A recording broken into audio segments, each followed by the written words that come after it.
Hello and welcome to your favorite course about system programming. And we're beginning the next lecture, which will be about the kernel and its structure, what components it consists of. We will briefly walk through those components, some of which we will overview completely, some of which we will look at briefly and return to them later. And specifically, one of the components we will look at today in high details will be the process schedulers. And here is our lecture plan. We will firstly look at how do operating systems look like, what components they consist of, not only Linux, but in general operating systems. Then we will concentrate on Linux and its components. The list of components you can see on the slide. I will not read them. You can do it yourself.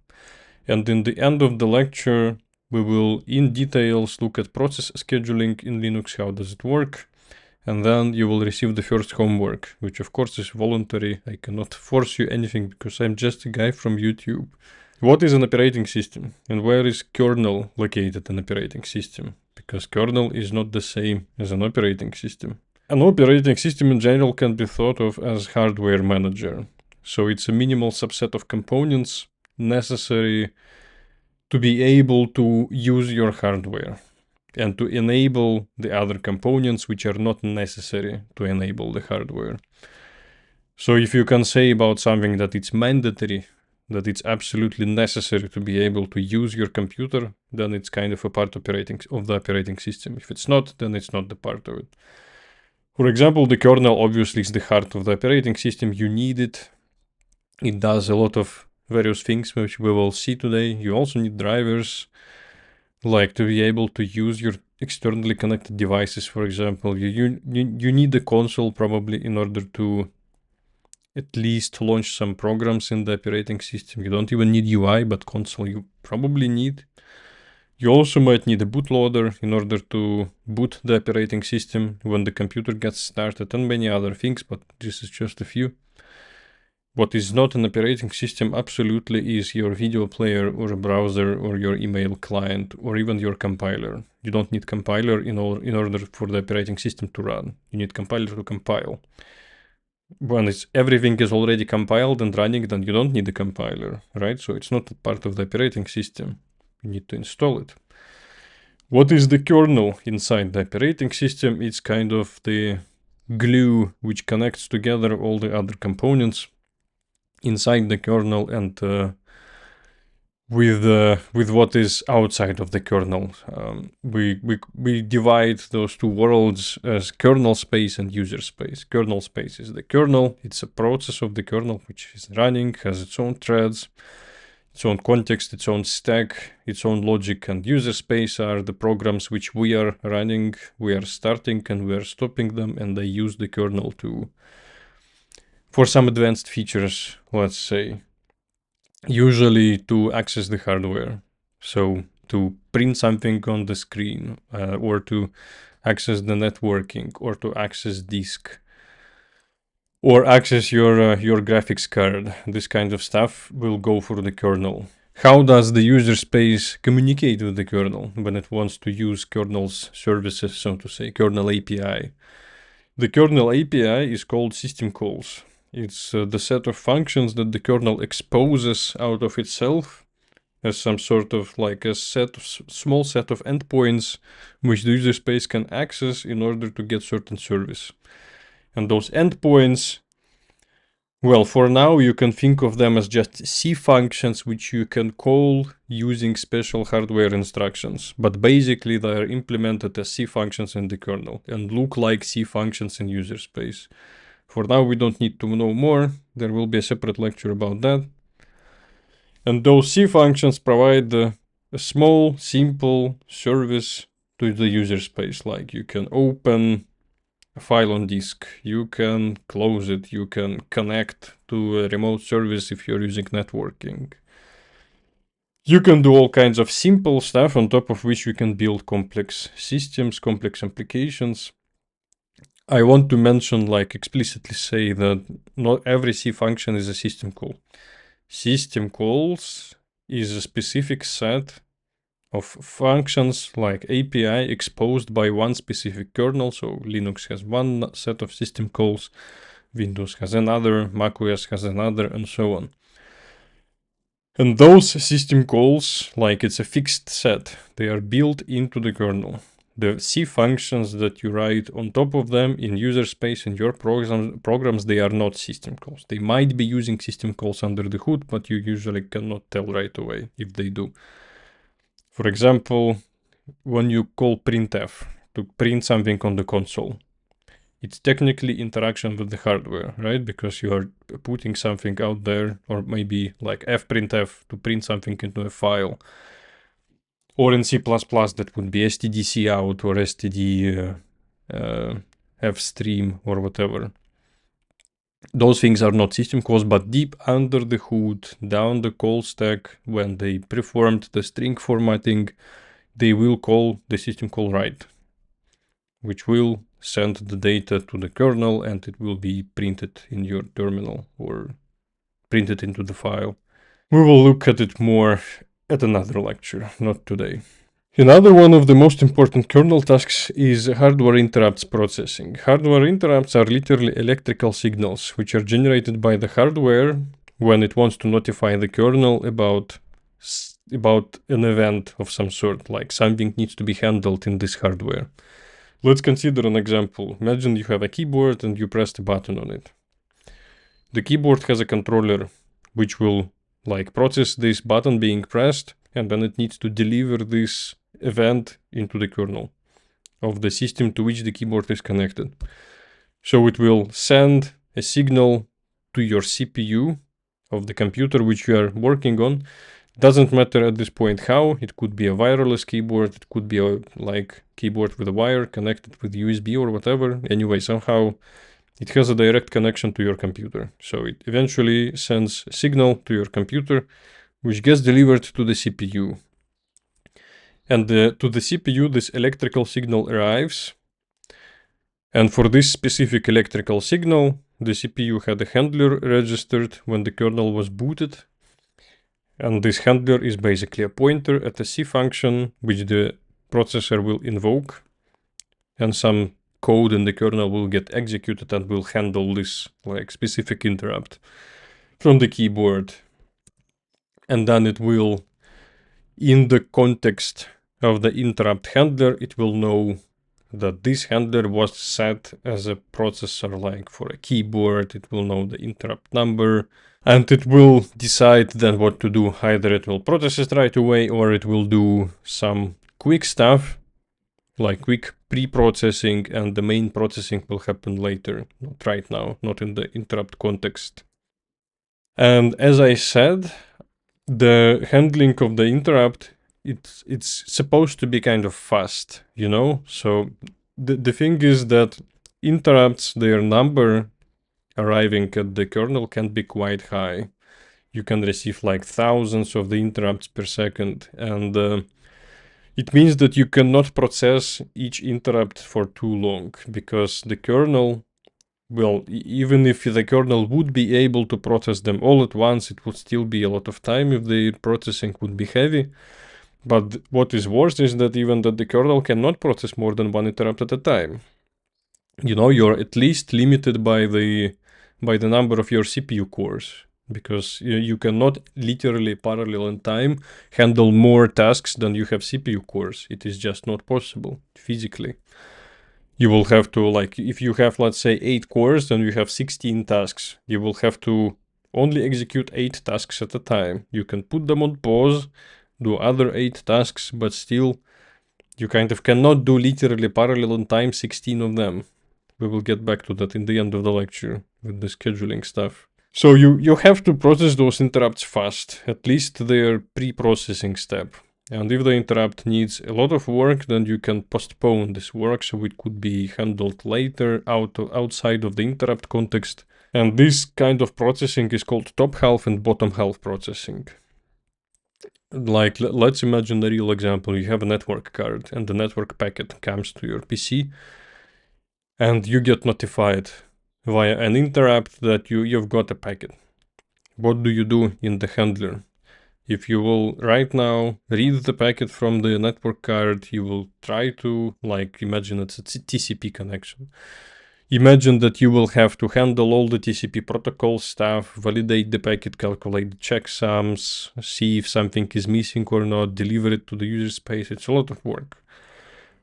So what is easier to do is just when the interrupt just appeared, you simply copy the data somewhere from the network card into a buffer in RAM, and then in another thread, in another context, in some worker thread pool, whatever, the kernel can handle this packet and deliver it to your user space without blocking the other interrupts. And this also can be applied and is usually applied in not only in the system programming, so this approach that you receive a request, you do some quick pre-processing, and the main heavy processing you do later in a thread pool, it is something which is very widely used. Not only in the kernel, it's just a design pattern used in the kernel, but not only there. Now we know, I hope, what is an operating system broadly speaking, and what is the job of the kernel. Like when you get asked what does the kernel do, your answer could be in one sentence that kernel manages the hardware. But if the kernel is so low level and manages everything, then who does start the kernel? Like the kernel is a process, it's machine code which is running on the CPU cores. So somebody needs to start it, so it would be running and managing everything else. How does it happen exactly? The answer is that there is a special program called bootloader. It's a program which gets started before the kernel, then it can find the kernel executable in your file system, offer you like one of the several kernels to start. Perhaps if you have multiple systems installed, then you choose, or it gets chosen automatically and the kernel is started. Usually you don't even see the bootloader. Your system normally has just one kernel and it just gets started by default. But in theory, you can enter the bootloader same way as you enter like BIOS, for example. When your computer gets started, there is a way to enter the bootloader. But again, like we're just going down, and we see we had kernel as a program which needs to be started. Now we have bootloader as a program which also needs to be started. But who does start the bootloader? We didn't really improve the situation we're in. And the answer is deeper. The bootloader is started by BIOS. BIOS is a sort of embedded software which already comes with your system when you buy it. And it is able to like do some low-level search of your bootloader program, and then it gives control to the bootloader program. But what is BIOS? Like if BIOS is just one another program, then also it needs to be started somehow and it needs to be stored somewhere, right? If bootloader is a program which you can like store on disk. But where is BIOS stored? If it is literally embedded into your hardware, then where is it stored when you buy, for example, hardware without a disk or with a separate disk? It cannot be stored on disk. And where else can it be stored? The thing is, BIOS is stored in a special type of memory, ROM. It is called read-only memory, although these days probably it's not so read-only. In this memory, the manufacturer of your software, of your hardware, will like hardwire the BIOS program, at least the first version of it, with which you will buy your computer. From ROM, BIOS program gets loaded, gets executed, then it finds the bootloader, unloads itself, loads the bootloader gets executed, unloads itself, loads the kernel, gives control to the kernel, and so on. What is read-only memory now? Like, is it a disk or what is that exactly? Does it need power in order to stay valid? Is it like a flash drive? Not really. I'm not an engineer, so I cannot really dive too much into details, but as far as I understand, it is kind of memory which will just stay the same. You don't need to recharge it all the time. It will just store a certain program. And in theory, in modern hardware, you can even update it. Previously, as far as I understand, I cannot remember it because I was too small, but previously, read-only memory probably was literally read-only. You would buy it, and then it will stay with you until you buy a new hardware. These days, you can update your BIOS. Absolutely. I did it a few times with the devices that I own. So apparently these days it's not so read-only, it can be updated, but updated carefully, because if you ruin it, then you will not be able to start your computer again without some serious fixing. But like we did answer the question down to where the most low-level program is stored. But how does this program get started? Like BIOS is the most low-level program. How does it get started? How does it get loaded into the main memory and gets executed by the CPU? Because nobody like executes it explicitly. We just press a button on the computer and then somehow BIOS appears. For that we need to start from the other end. Let's consider what happens first when you turn on your computer. Computer gets power.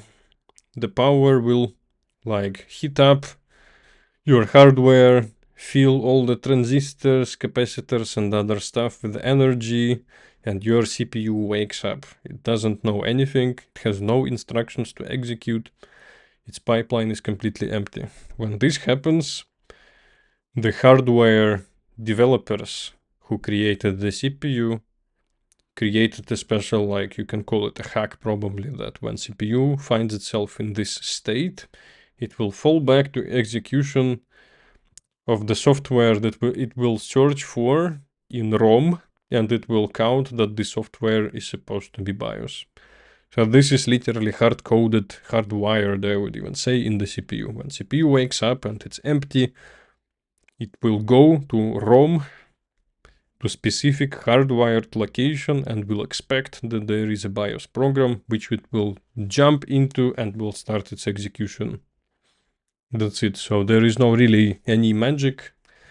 Down at the most low level, there is just a small hack which spins things up.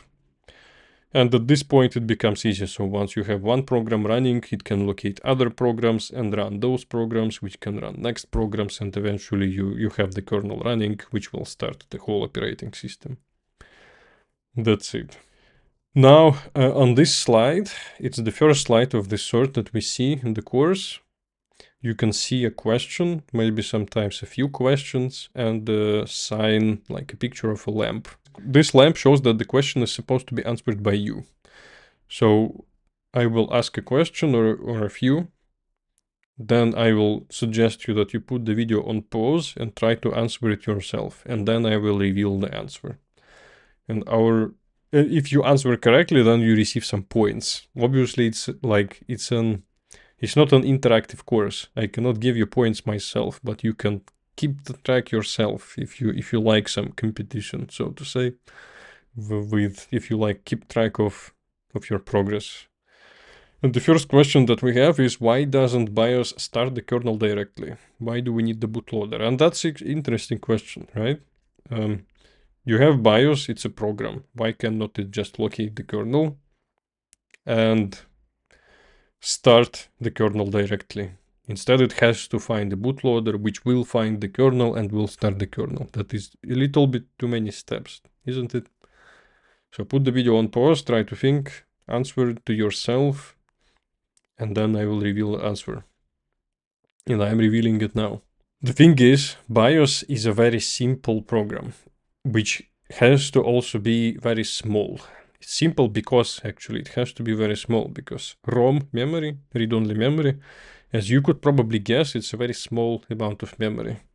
Because if we would have this kind of magic memory, which is fast and stores things indefinitely, then wouldn't disks be made of that? So no, really, read-only memory is not the kind of memory that you are supposed to have a lot. It's a small thing. Having it also big would take a lot of space on the motherboard, which we also don't want. So it's small, which means the program stored on it cannot be big. It can be like kilobytes, maybe megabytes maximum in the modern hardware, which means you don't really have much space to implement a lot of logic in BIOS. But what you can do in this small space is write a simple program which is able to locate other programs on disk, which are going to be more complex, bigger, and they can do more stuff. So that's why we need an intermediate link bootloader. because it can be bigger because it is stored on disk, and BIOS cannot be big. It is stored in small memory. At least this is what I think. Finally, a bootloader has loaded kernel into the main memory and it is started as a regular program and the kernel is working. After that, our main interest is going to be Linux kernel. What I have said so far, it's not just Linux specific, it's the same for, I think, basically for all the operating systems. But from now on, we will more concentrate on Linux. And the Linux kernel consists of a lot of subsystems and components. You can estimate their number by the number of the like development tracks in the Linux kernel, which you can count approximately by how many topics they have in Linux kernel mailing lists. It's the place where developers of the kernel communicate, send the patches, do reviews, and so on. And there are more than 180. Obviously, some of them probably are very specific and low level, and they can be grouped wider. Some of them are dedicated to drivers, to specific, I don't know, hardware, subsystems, libraries, wireless modules, crypto algorithms, networking code, virtualization, and many, many, many others. Throughout the course, we will go through some of them. Most are commonly highlighted in literature, but I have tried to create my own grouping, which would not be so overwhelming for us. And the first category of things we will look at is processes, process management, threading, scheduling, and so on. Then we will, throughout the course, like on many lectures, we will look at some hardware stuff, like we also did a little bit today. We will also look at the time management, how does it work in the kernel, that you can see the time, real world time in your PC, and how you can create timers and stuff in your code. File system management in the kernel, how does it look like? What is a file system at all? EPC, inter-process communication management, like how the processes can talk with each other on one machine, between different machines, and this will gradually go into a wider topic of networking, where processes talk on different machines with each other. Then we will look at users management, how the access rights are being checked, how users are created, deleted, and so on. And we will sometimes look at data structures. You can guess that kernel has to be very fast, very efficient, small in memory footprint, which is why probably kernel is a good place to look for when you want to find an efficient data structure of any sort, because probably in the kernel they have the best stuff. And implemented in a way that you can just take it, because it works for C language, which means it will also most likely work for C++ and for similar languages. We will look at some stuff, and the virtualization subsystem, which is very hot and popular right now with all the Docker containerization and so on. We will go through most of this stuff during the course, through some of the stuff even today. And what we will do on this lecture, mostly we will walk those components one by one, look at them. Some of them we will postpone to other lectures, and others we will look at completely today, and a couple we will probably ignore because it's too much. So let's start with the process management. What is a process, really? Process, we could say it's a unit of program execution. If we have to put it like in a few words, I would say this. It's a way to execute code, right? Process executes code, it can own resources like files and memory, can be split into threads, but anyway, those threads will execute basically the same code. It has an effective real user identifiers, and every process in the kernel is represented by at least one struct task struct. This structure had 837 lines of code when I checked it at 7th June 2025, including comments and macros. Interesting that last time I measured it before was 7 years ago, and it had 600 something lines, so it grew 200 more lines. The tasks in the kernel are getting fatter and fatter. In user space, though, we don't have this structure, so some things I will be showing during the course, it's just some snippets of the code from the kernel, literally. We don't have it in user space, but I still find it interesting and useful to look at how some stuff is implemented in the kernel when we kind of have to work with it indirectly in user space. Right? When you see how it's done, how it works, it's easier to remember and you understand it better. I think, at least myself. So you cannot really access this structure yourself, but it contains a lot of stuff which you probably have already heard about or which you can fetch into user space using some system calls. For example, the process, this task, not process task, it stores state, it stores usage. I think somehow it's related to tracking how much CPU time it has used, its priority. You can get those things, at least some of them, using some system calls in your standard library. Or we can also here see the memory of the process, of the task, like a mem struct, its memory structure. We will look at it in details in a lecture about memory.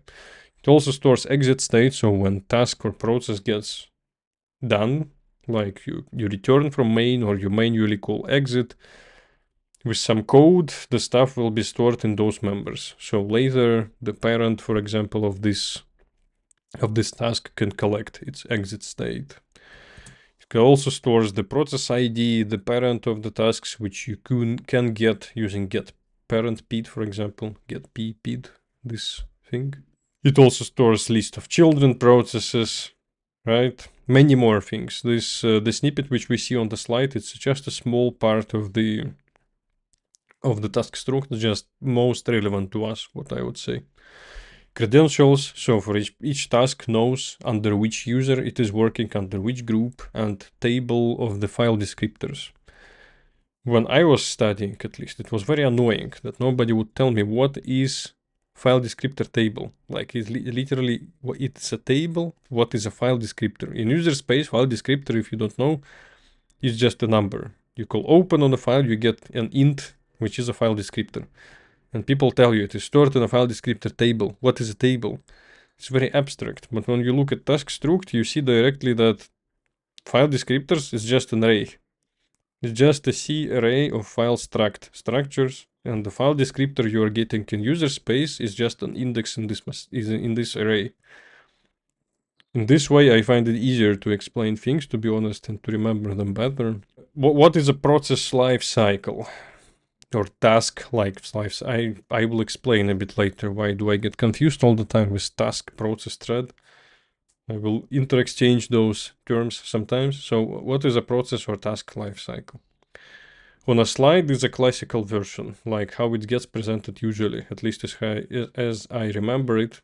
So process gets created always with this magic system called fork. Then process is ready to run.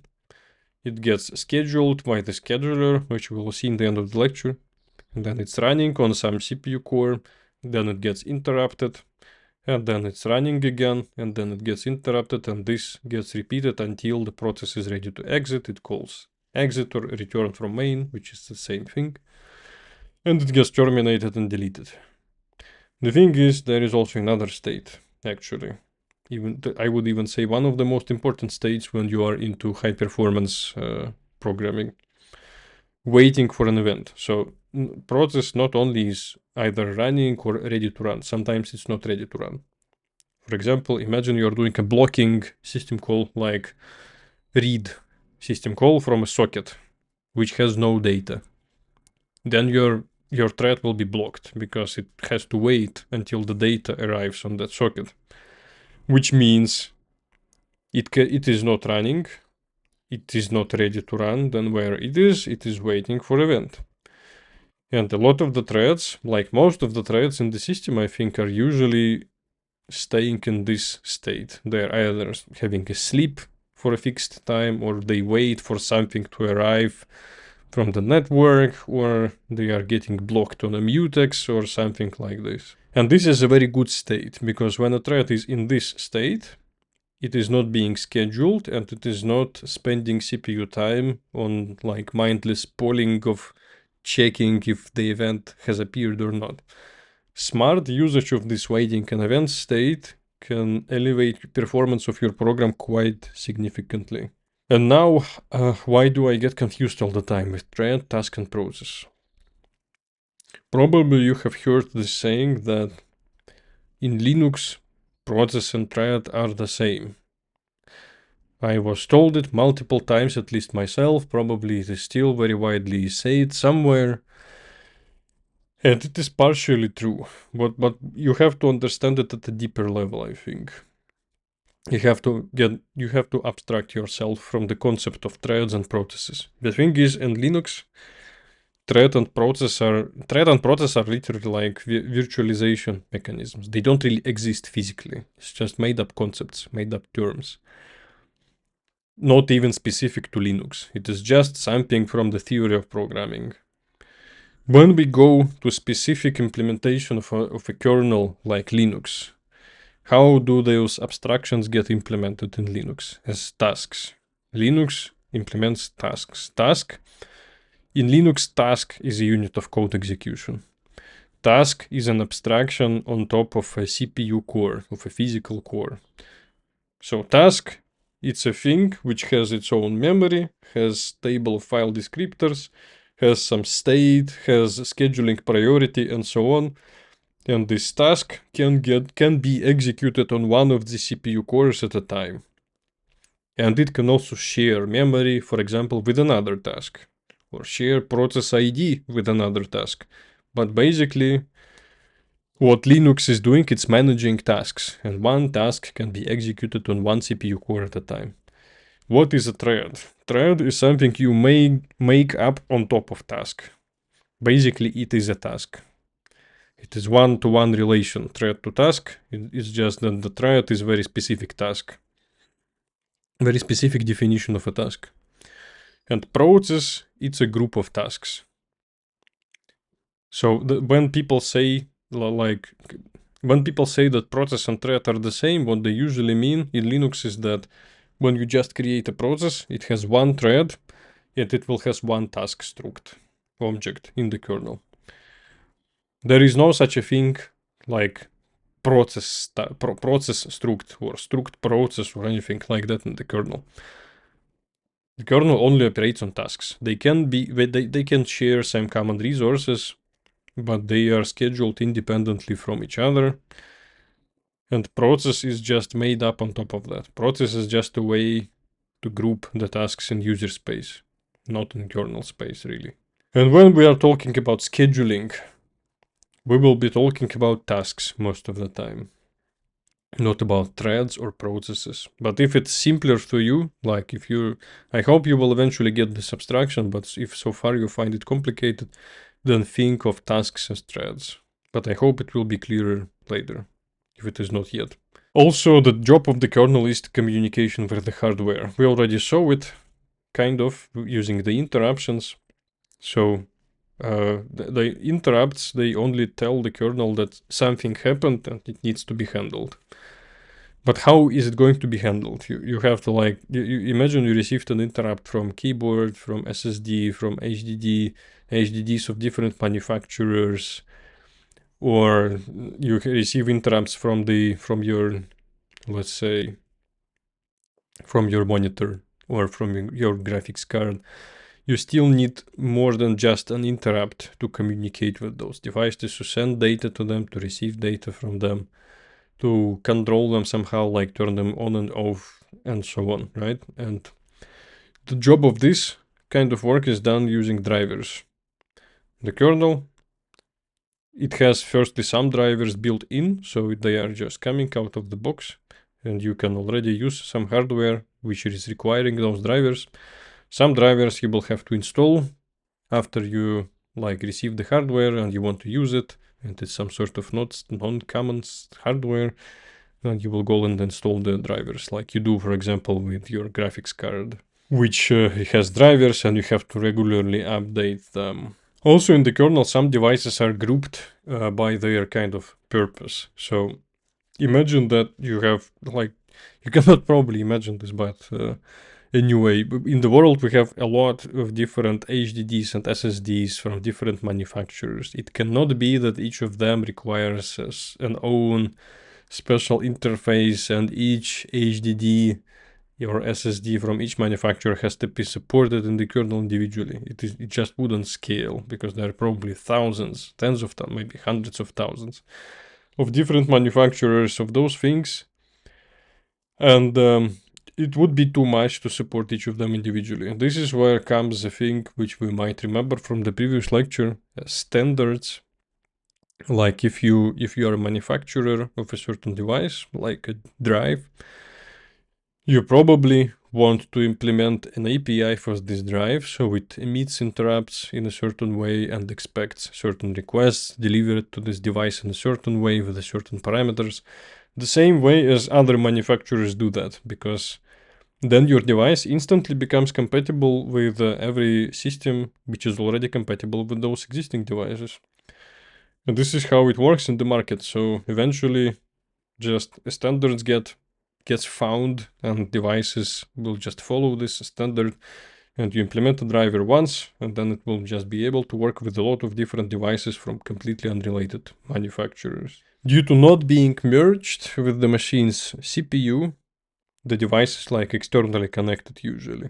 They have to work independently, they have their own controllers, are not correctly connected directly to your CPU, but they want to interact with it. This is where interrupts are coming into the picture.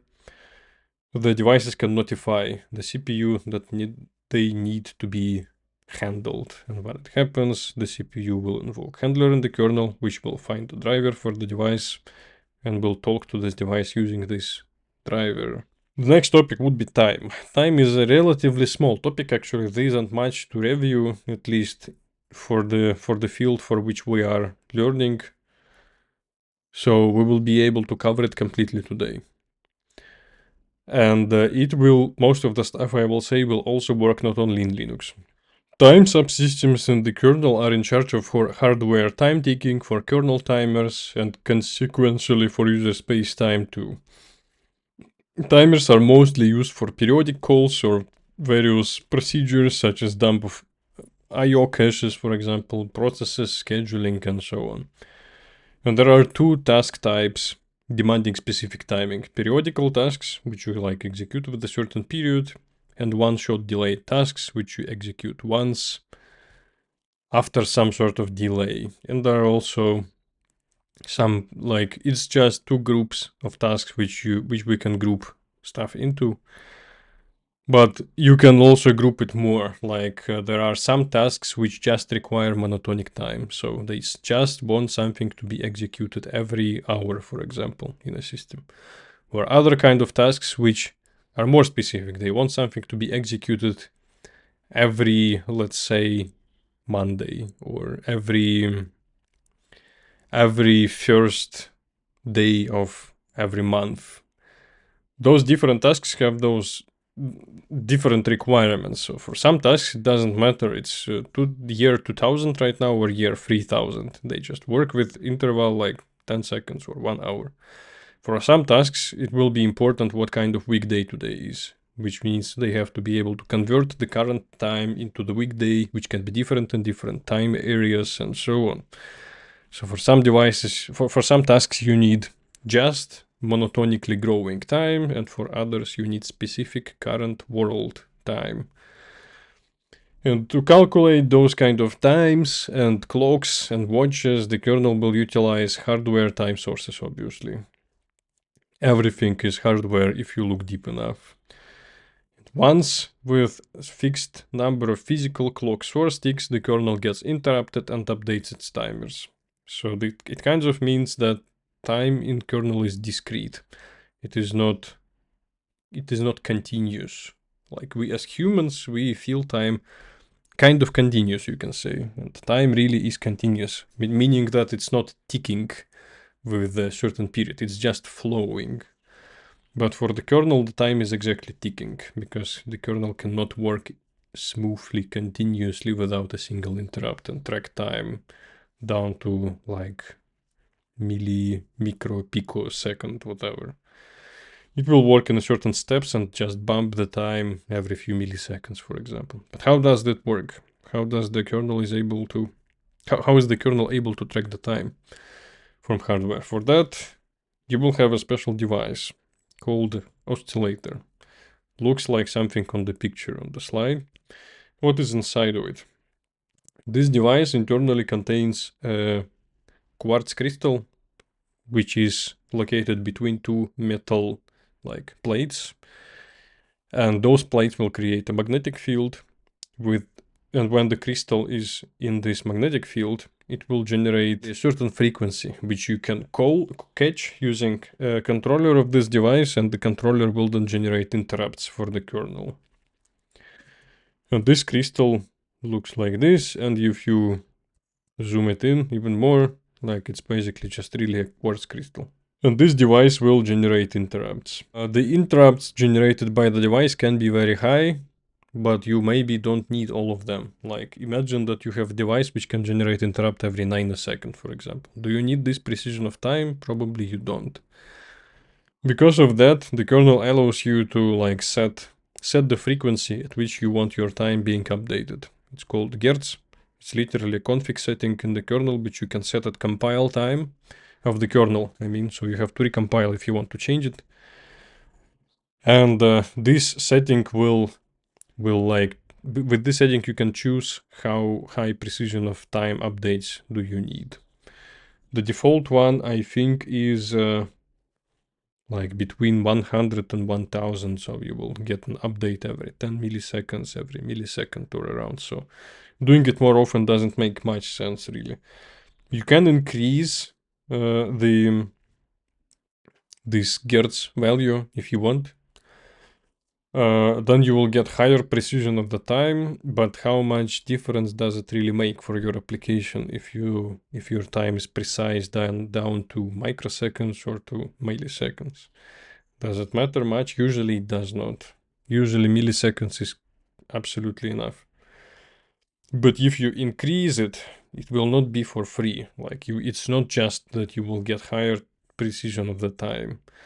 What you will pay for that, for this precision, is that every time when this time source ticks and generates an interrupt, this interrupt needs to be processed, which is not a cheap thing to do. It means that the kernel will have to stop whatever it is doing, process the interrupt, and then continue what it was doing. And the more often you do that, the higher overhead you have overall for just updating the time. Right? So it's not coming for free. Maybe some real-time applications do need higher frequency, but I haven't seen them in my kind of work, at least. So now supposedly you understand how the time is ticking in the kernel, which means you understand how it gets updated.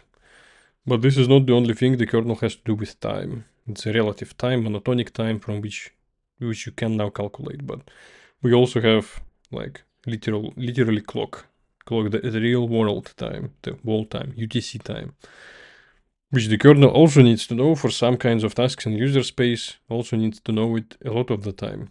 And the device we just saw before, it only generates interrupts, but cannot store time, like between, for example, work sessions. When you shut down your computer, then you shut it, like you turn it on again, then the time somehow is correct. Like if you turn off your computer for an hour, you turn it on again, you see that the time progressed an hour forward, even though your computer was off. So how does it work? For that, the hardware has another device, real-time clock, which internally will have the device which we just saw, the oscillator.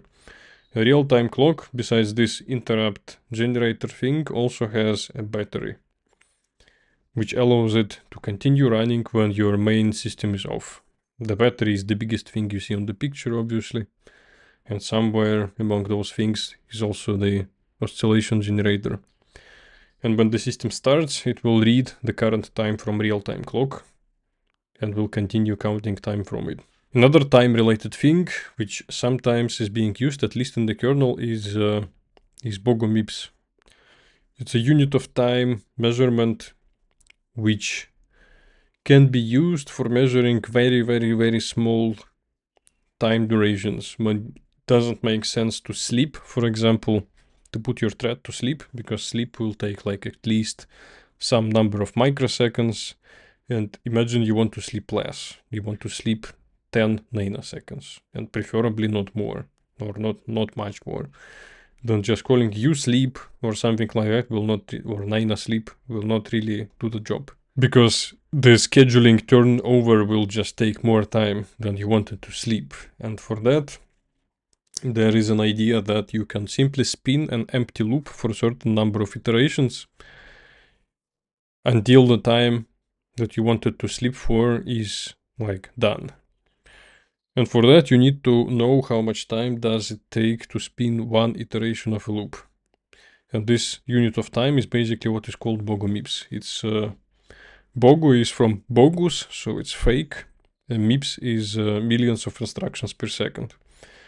So this is how many millions of empty loop iterations you can do in 1 second. And if you want to, let's say, 10 nanoseconds, then you divide this and you get how many loops you have, how many loop iterations you have to spin to wait the needed time. But I don't recommend using it because this is basically busy loop waiting. It's going to burn your CPU for no need, and I can hardly imagine where 10 nanoseconds would really matter in real world tasks, in just corporate development. Maybe again there are some tasks where it's needed, but I haven't seen them in my kind of work, at least. And there is another curious thing about time, which probably you will never work with, but it is still kind of interesting thing. It is called pulse per second. Sometimes you need the time to be very precise. Precise, not even speaking of watch time, clock time, like UTC time, because keeping it extremely precise doesn't make much sense, because precise with what? There is no one single source of time in the world. There are many sources of time, so you cannot really be in sync with all of them. In sync, like the time is diverging with some satellite less than nanosecond. You can probably kind of try to do that, but with another satellite it will be off by milliseconds. So what's the point? But you can synchronize, and there are uses for that, the speed of time between different computers. For example, in one room or in one data center. And for that, there is a device called pulse per second. As you can guess from its name, it's a device. It's a black box thing which you can see on the slide, which generates a certain signal exactly once per second. Exactly in this case, I mean the precision is like picoseconds. And this device is working using something not just as a quartz crystal, but it uses the true definition of time. Definition of time, like of 1 second, is that there is an atom of cesium-133, and 1 second, like by definition, is a time needed for this atom to change its energy level, and corresponds to some number of cycles of radiation of this atom or whatever. I cannot, unfortunately, elaborate more because I'm not an engineer of this kind. But this is definition of time. And this atom you can technically put into a box, like on the slide, and measure those radiations and emit the signal when those radiations kind of happen.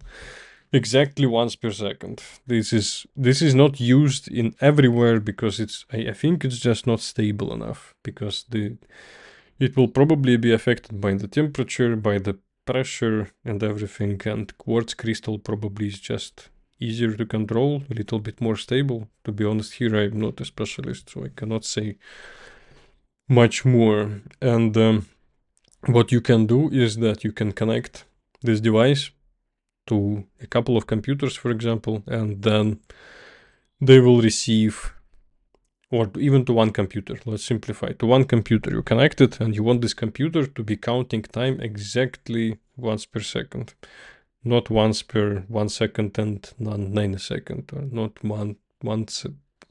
not every second plus millisecond or minus millisecond, exactly once per second. With precision at least nanoseconds, let's put it this way. So what you can do is you connect it to your device. The kernel will set an interrupt handler for this device, and when the signal arrives, the kernel knows that between two interrupts coming from this device, exactly 1 second passed. And if it sees that its own like oscillator of time was a little bit too fast, so it generated slightly more than 1 second of time, then the kernel will slow down its time propagation, and if it sees that the local time was a bit slower, then it will hurry up. Slow down or hurry up means that it will just update the time counters a little bit by smaller values or by a little bit bigger values. This way you can synchronize time very, very precisely. It is a little bit hard to imagine tasks where is it needed, but in general, like specifically this device. But the tasks of time synchronization right now are kind of a hot topic because in distributed systems, it's very, very beneficial when you know that to any taken machines, their time is diverging not more than by, let's say, 1 millisecond. Because then you can easier to tell when events are happening in those machines, which event happened before what. And this is very, very useful in transaction processing. When you have two transactions executed on two different nodes and you want to know which of them was earlier, for example, because they're conflicting, then you can just look at their timestamp. And if their timestamp is different more than 1 millisecond, you can kind of almost be sure that one of them was earlier than the other. And there are topics like there's some papers which you can read on time synchronization. For instance, Google uses the protocol called TrueTime for its synchronization of time in Google Spanner, I think. There is also a protocol for distributed transaction execution called Accord. It also relies on time being synchronized, although it doesn't say how to do it. And it's a relatively new protocol, so that's why I think the topic might get more attention and is already getting it. Also, the job of the kernel is management of the file systems. Like you have devices connected to your system which have storage, and storage usually has a file system, how the data is organized on the storage. It's called file system. You can also have file system in main memory. Literally in RAM, you can also choose a block of memory and turn it into a file system. Right, there are different ways, different file systems, and the kernel needs to be able to work with them. So you would be able to operate on files, folders, and so on, links. There are many file systems, literally infinite number of file systems, because any of us can even create our own file system. File system is just some sort of agreement how to store data. We can agree on a new way to store data, and this will be a legit new file system. But in general, there are a few properties which file systems have to conform to. Like they have to provide certain operations, such as open file, create a file, open folder, create folder, read, write a file, change position in the file, allocate space in a file, synchronize, like flush all the caches which might be containing data that you wanted to flush to the disk later. This kind of stuff, it's pretty much common for every file system that is out there. And in order to work with those file systems in one same way, the kernel has an object called file operations. It's basically a vtable from C++. In C, you cannot have virtual functions which you can override or base classes. And kernel is mostly written in C. But what you can do is C, you can do pretty much the same what vtable is doing in C++. You can create a struct which contains pointer to functions. And each instance of this struct will be a different vtable. So what the kernel does is that it expects that every file system will create file operations object, will fill its function pointers with pointers to implementation of this file system's functions. And then the kernel will use those function pointers directly. It allows to have all the code operating in general with file systems work like it's written just once for every file system and works the same. As long as the file systems are providing correct implementations of those functions. So the kernel will work the same with fat file system or with ext file system or with whatever any other is out there. The most low-level implementation will be different, but the interface is the same. The kernel in the code which doesn't care about specifics will just use the interface. We will have a separate lecture about this where we can see more stuff. The next component of the kernel is EPC or inter-process communication. It's a very specific term which usually is being used to describe very specific set of objects or functions that you can use, specifically in Linux, which are shared between processes. such as message queues, so processes can send each other messages, or pipes, or sockets, shared memory, inter-process mutexes, or semaphores. It's a big topic, so we will have a separate lecture about this. It doesn't make much sense to dive into this right now. Also, the kernel has networking subsystem, implementing work with the networking, cards, routing, packets, packing and unpacking, packet filtering. It implements different networking protocols like TCP, IP, UDP, ECMP. In the team of networks, we usually speak about two network models, OSI and TCP/IP.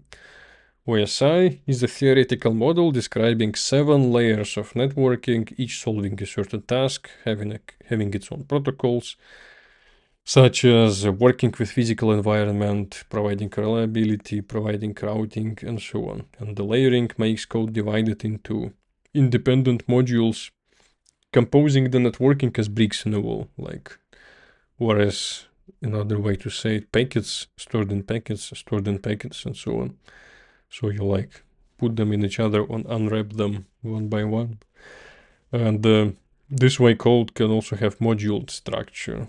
It makes it simpler to maintain, test, and develop. And TCP/IP model is a simplified version of OSI model, named obviously by its key protocols TCP and IP.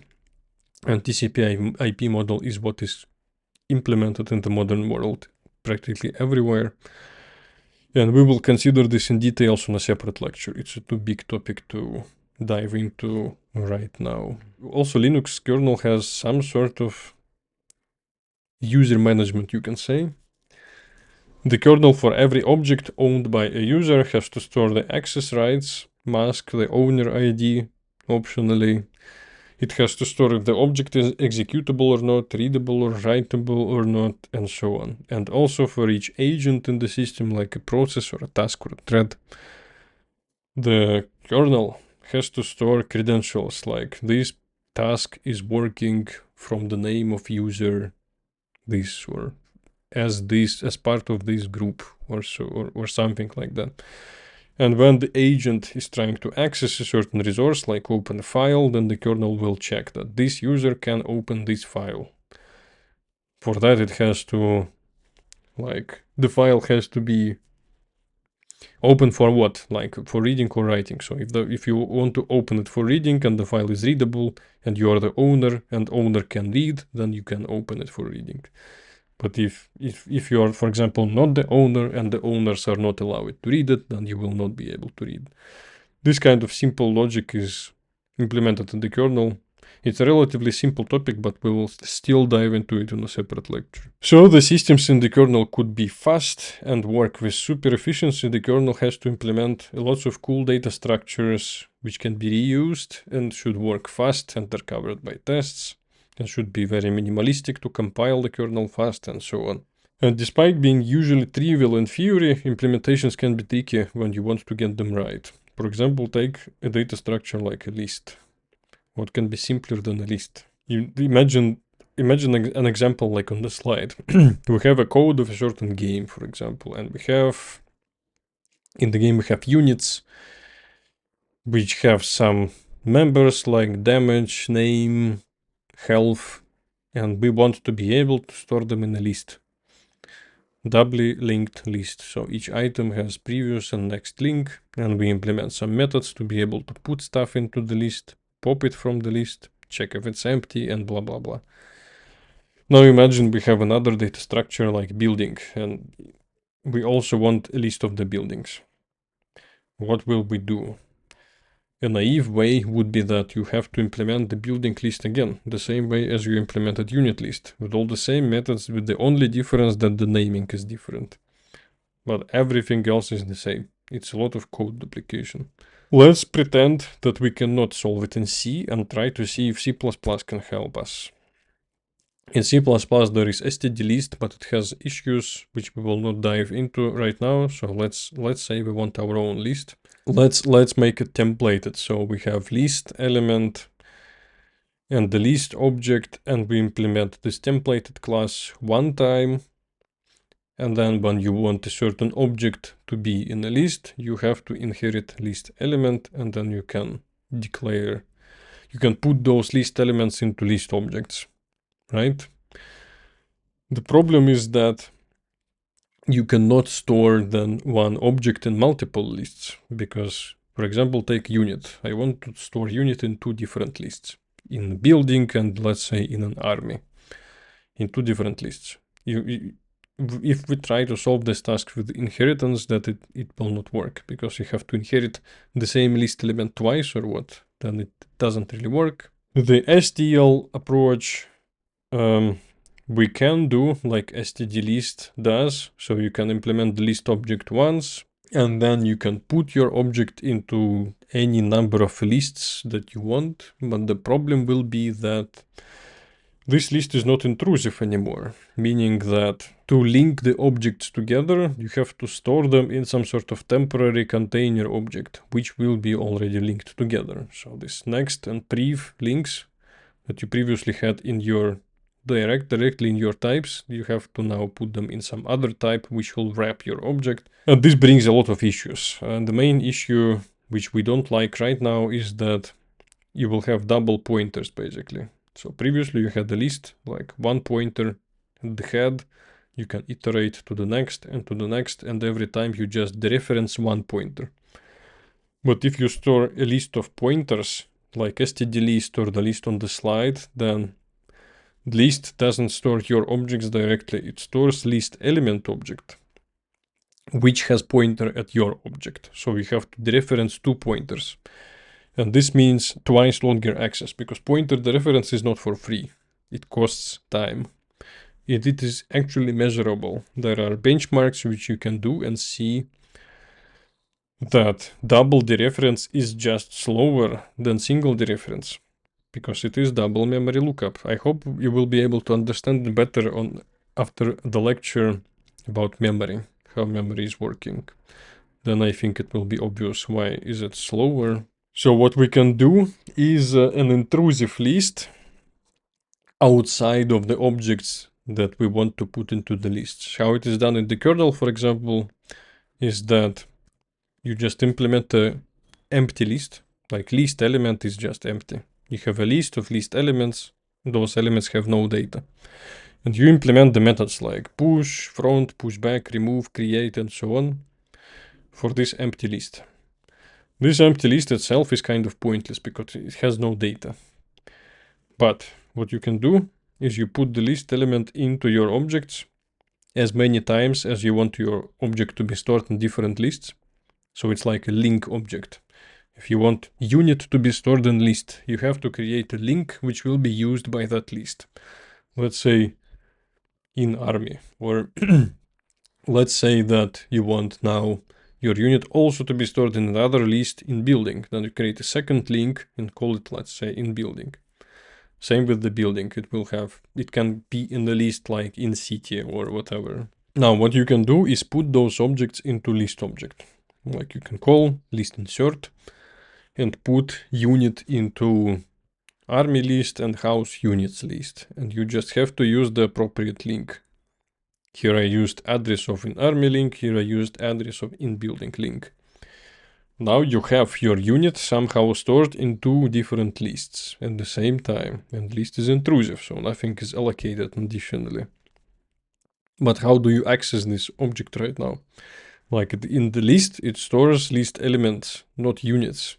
How do you turn a list element into a unit object? For that you have to, it's a simple concept, but what you have to realize that in C, at least in C, you have a guarantee how your members are ordered in memory when you declare them. And when you know that, it means that you know how many bytes is the offset from the beginning of the structure to any member of the structure.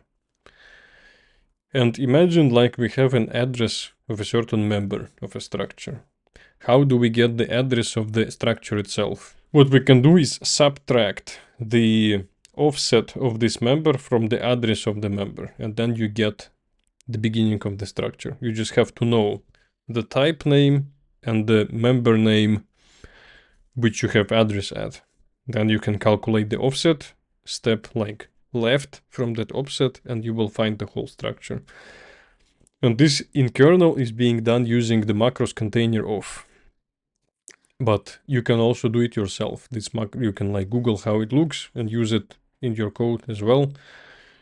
It's a very simple macros which is just doing what I just said. So it steps left from the address of a member to reach the address of the whole structure.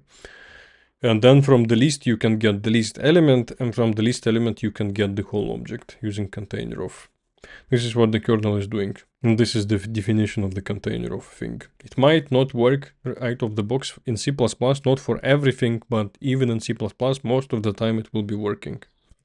This was the intrusive list in the kernel, but it does really work with more structures. You don't have to use it only for the lists. You can apply the same approach to many different other things, like to trees, to hash tables, to the heap even. To many data structures you can apply this approach of intrusive generic thing, link, which you can inject into your object which you store in that container.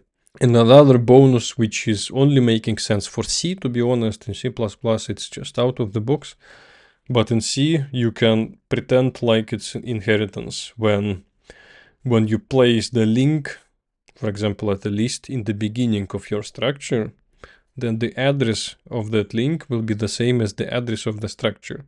So you can just cast like the type of the pointer from list element to struct, and then you get your object. You will not even need container of when you order the members like this. Yeah, and basically, yeah, you can do it also with trees. The kernel has a lot of implementations of this kind of structures. You can just look it up yourself if you're interested.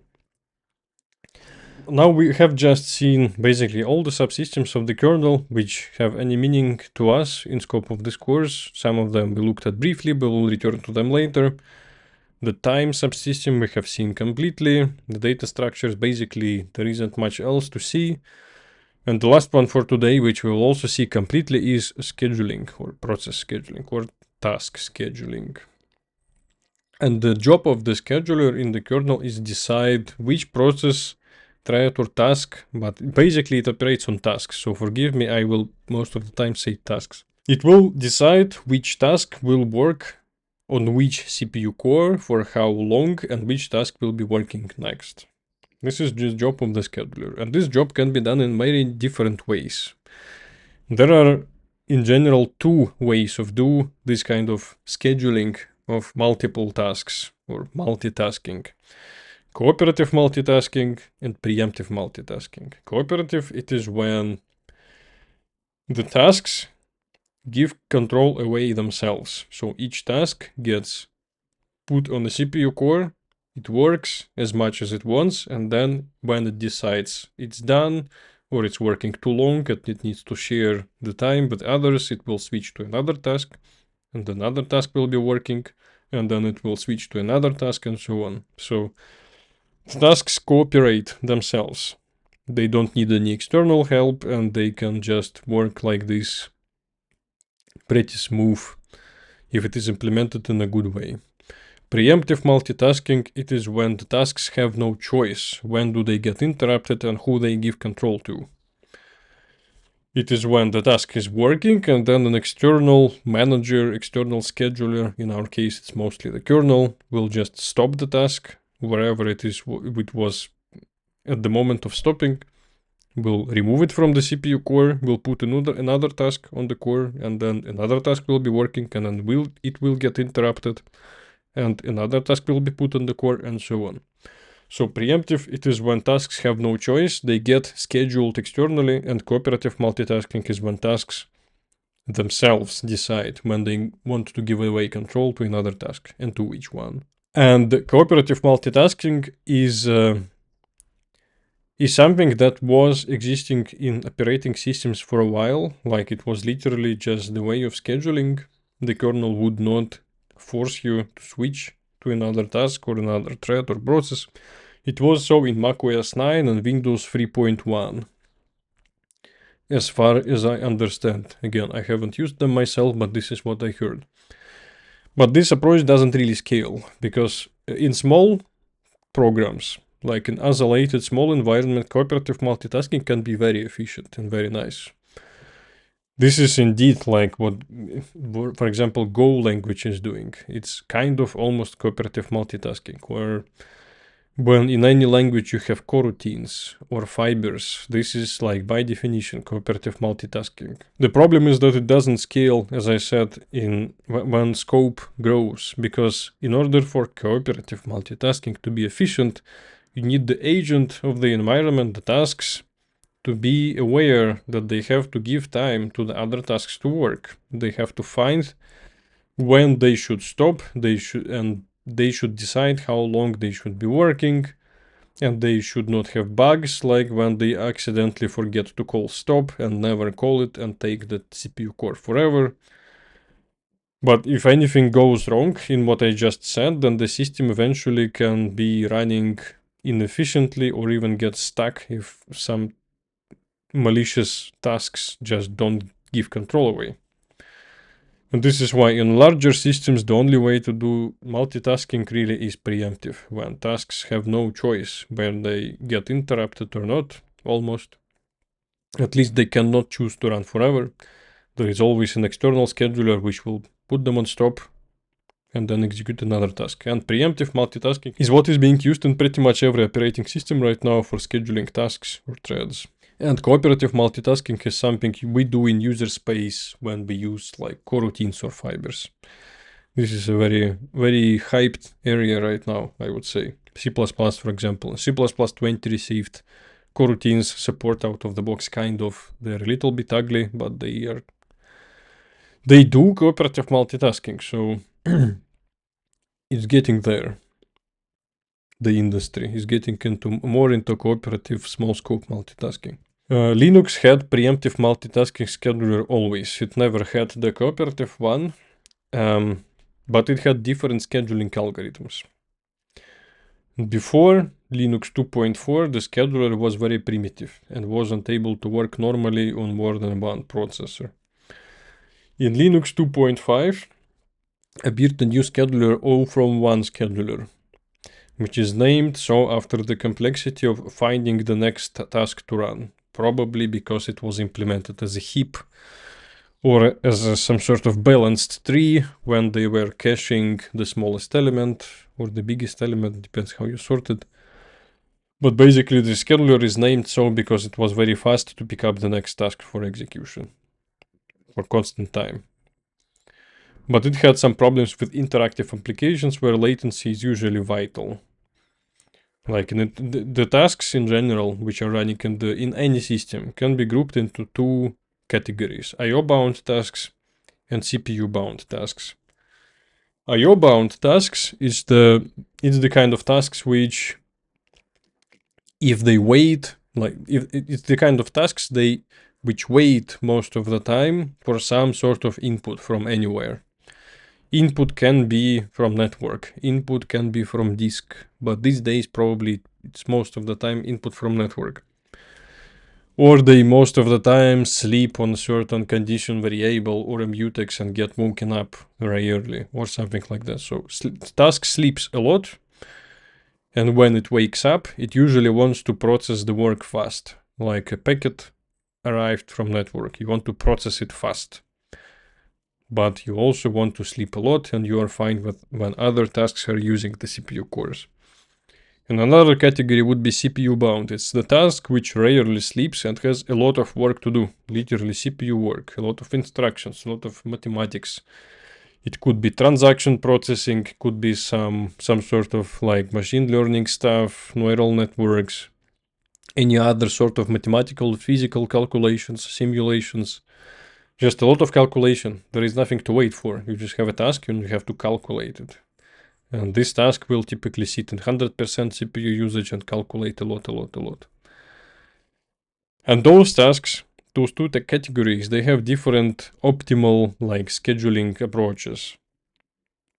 For IO bound, the optimal is that you shouldn't care about the task while it's sleeping, but when it wakes up, you have to execute it ASAP. For the CPU bound, optimally you should let it work as long as it can uninterrupted, so it does more work and its CPU caches, and about which we will talk at another lecture, stay hot, and you can interrupt it, but try not to do it too often. This kind of stuff. And the O from 1 scheduler was not very good at I/O applications, the interactive ones, because interactive applications basically are I/O bound, because we humans, we are kind of slow devices which give input very slow, like a disk or like network, but even slower. So interactive applications and sort of graphical interfaces, they can be considered I/O bound. This scheduler was not very good at them. However, the scheduler was working quite well with server tasks. We can even say it was one of the best schedulers to work for the server tasks, even maybe better than the modern scheduler which is used in the kernel by default right now, which is called Completely Fair Scheduler, CFS. It's a general purpose scheduler which is able to balance I/O bound and CPU bound tasks in a way that all of them work fine and are happy enough. And the schedulers in the kernel did not replace each other. The kernel has multiple schedulers implemented and you can choose which of them you want to run. Now a question for you. What are the two types of multitasking that you know? Try to pause the video and answer this question yourself without looking it up anywhere. And I'm revealing the answer right now. Cooperative and preemptive. Cooperative is when tasks decide themselves when do they want to stop work and who they give control to on the CPU core. Preemptive is when there is an external scheduler which balances the tasks itself. By default, you would probably expect that the scheduler would allocate the time the same to different tasks, because by default the tasks are all equal. It should not be the way that one task is allowed to work longer than the others. So imagine you have like 100 tasks and on one CPU core. Then you would probably give each task like 1 millisecond to work, and when it's done you put it away, put another task on the core, it works 1 millisecond, and this way you can like schedule them in a loop, in a circle. Some tasks will end, some new tasks will start, but you can in a simple way just give each of them the same time. This would be how scheduler almost does it by default. But you can also change it. Like sometimes it happens that you have tasks which are more prioritized than the others. You want them to be more prioritized because let's say they do more important work or they require literally more CPU time than the others. Then you can change it to a certain extent, and there are two settings for that. Firstly is priority. It's a real-time priority which you can assign to tasks. And when a certain task is ready to be executed and it has higher priority than any other currently executing tasks, then this task will be executed. So it's like an absolute super important priority. And there is also another setting called nice. It's a relative time allocation setting. So when two different tasks have two nice values, the relation between those nice will also tell how much time do they get relative to each other. For example, if nice of one task is twice more important than nice of another task, then the first task will get twice more time to work. This kind of setting. The nice is just, though, it's a little bit strange setting because you would expect that priority, the higher it is, the more important the task is. But nice is vice versa. It's a value which is lower means higher priority, which is very hard to remember because it's just very counterintuitive. But what you can remember is that nice can be translated as politeness. And if you say that this is a politeness setting, how much is the task willing to share? Then the lower its nice value, the less polite the task is, and the less time it will share with other tasks. But higher it is, the more polite the task is, and the more time it will give away to other tasks. And depending on those settings, nice and priorities, the scheduler will choose a certain time slice, let's say 1 second, and will split it in those smaller slices for every other tasks that is there in the system. and they will be able to use the time allocated for them. Sounds very simple, I think, but there are obviously some specifics which make it a little bit more untrivial. Imagine the following example, like we have a system with just two programs running. One would be a video conversion software, which is converting a video from one format to another or applying a filter to a video. This would be a CPU bound task because it just has to do a lot of calculations, doesn't need to wait for anything. It just calculates a lot of math. And another application would be chess. So you started video conversion, and then while you wait, you decided to spend time playing chess. So you started chess game, decided to play with the AI. This would be IO bound application because you are IO, your device, you are slow most of the time, but the application will wait for you to make your move. But when you want to make the move, you normally expect that it will just work right away, right? You don't want to press a button and then wait for 1 second while your figure moves. This would be a strange experience for such a simple game. And there you have a trade-off, because if you allocate more time to the video conversion, then your chess will probably sometimes experience latency locally. This is ridiculous. But if you allocate more time to chess, then your video conversion will take much longer, because every time you steal from video conversion task will significantly slow it down. This is kind of trade-off. So how do you choose how much time to allocate to which of those tasks? And at the moment's Linux most powerful scheduler, the completely fair scheduler, is solving this task in a simple but maybe a little bit unexpected for you way, that the time slice, like the time which is divided between all the tasks, is not split into fixed time intervals. Like it will not say that if you have, let's say, two tasks, that each of them will receive 10 milliseconds, whether it needs them or not. It's not how it works, because in this case, if we do it like this, then chess will probably, out of those 10 milliseconds, most of the time use none. And the video conversion will starve because it needs as much as it can get.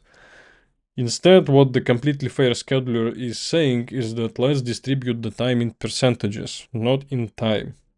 So we take time slice and we divide it in a way that each task is guaranteed to have at least the given percentage of that time slice. But it can consume more if it wants. So instead of absolute time, we divide the time between the tasks in percentages, kind of, in ratios, you can also say, perhaps. And we also say that the task can use more than that if other tasks don't want to use their slice.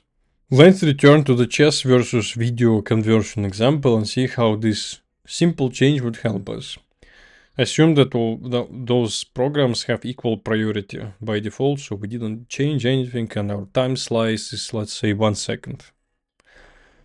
And there are no other processes in the system, for simplicity. CFS, scheduler, will give them 50% of processor time, or 500 milliseconds guaranteed if they need, at least. Now the converter works, and the user thinks about his move, or her move. The converter used is 500 milliseconds, so its minimal time slice is exhausted.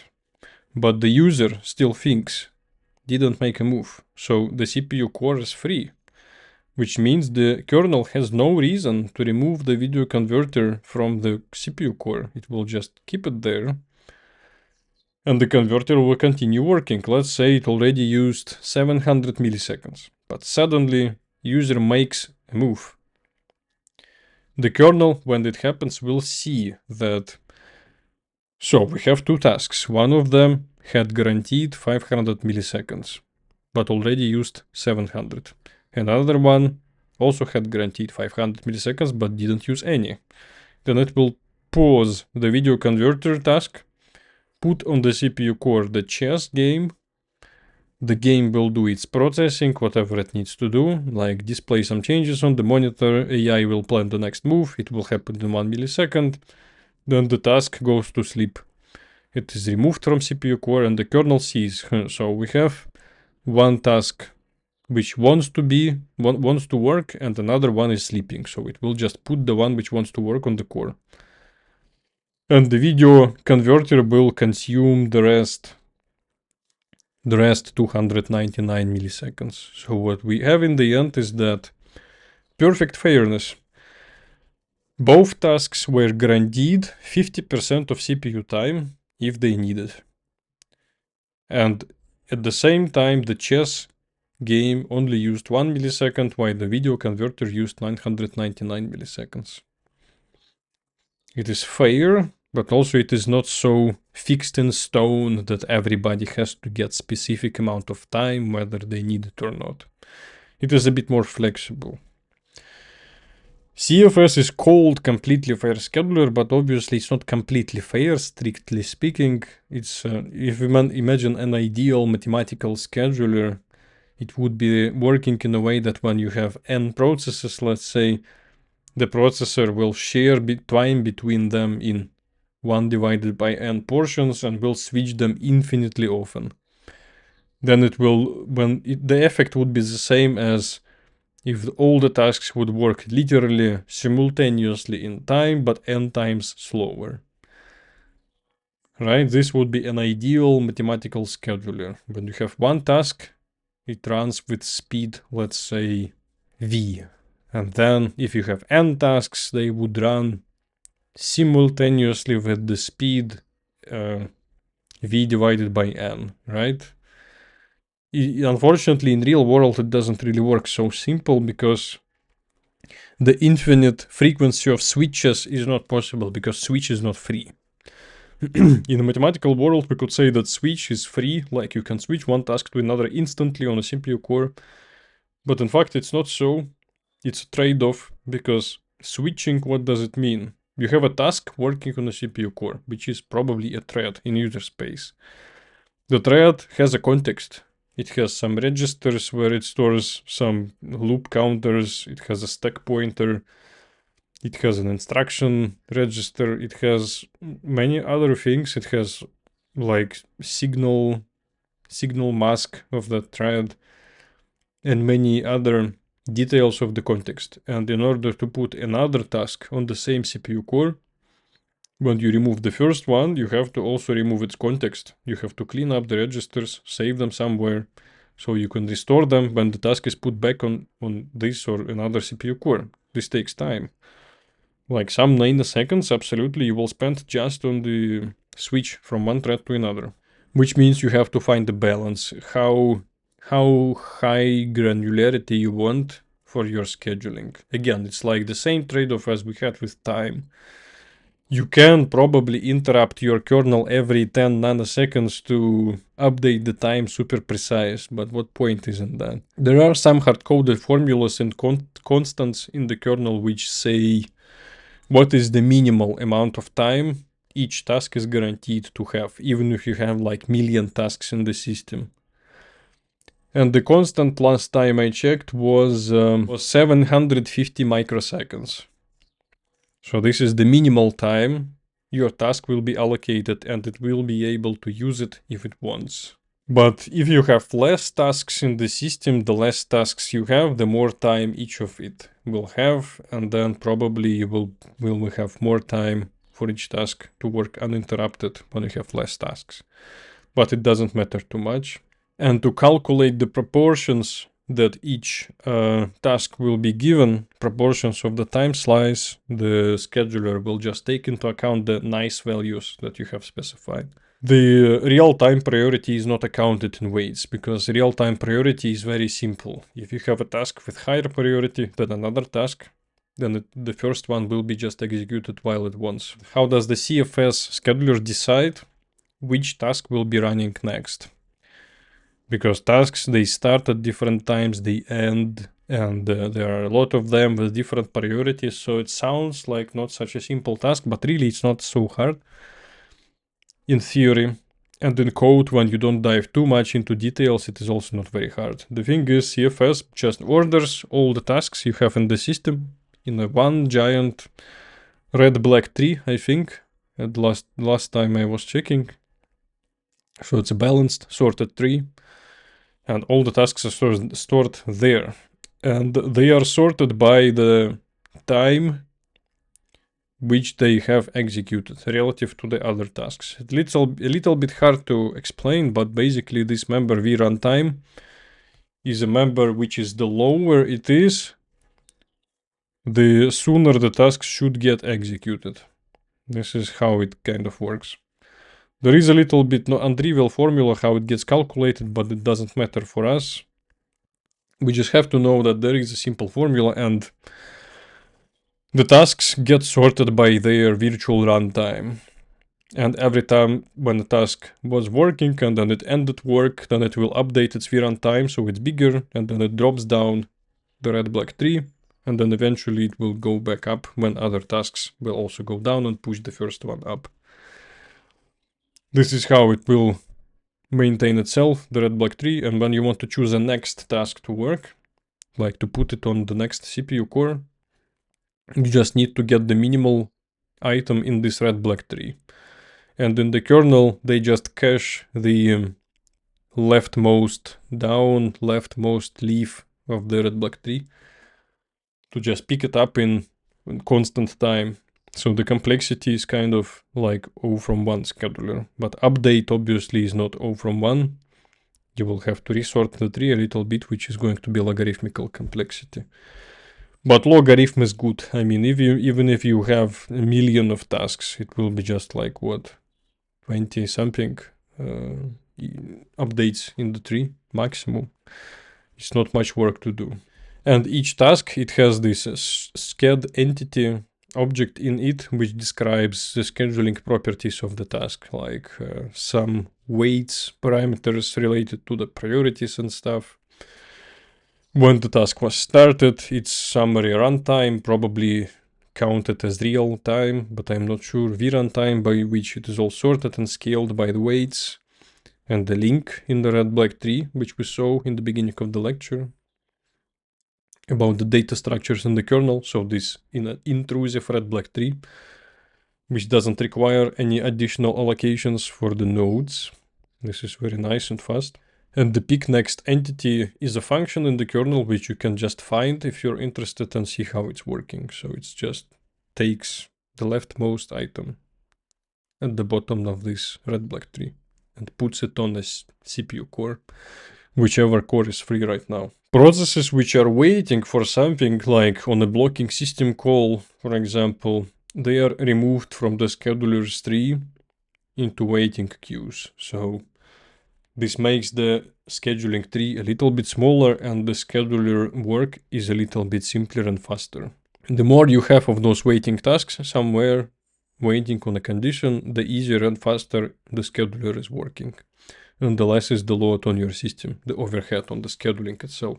And this is why the waiting tasks are good, because if you properly program what your threads are waiting on, how do they wake up, reduce the amount of spurious wake ups and so on, the better will your system work in general and faster. Let's summarize what we have learned on this lecture today.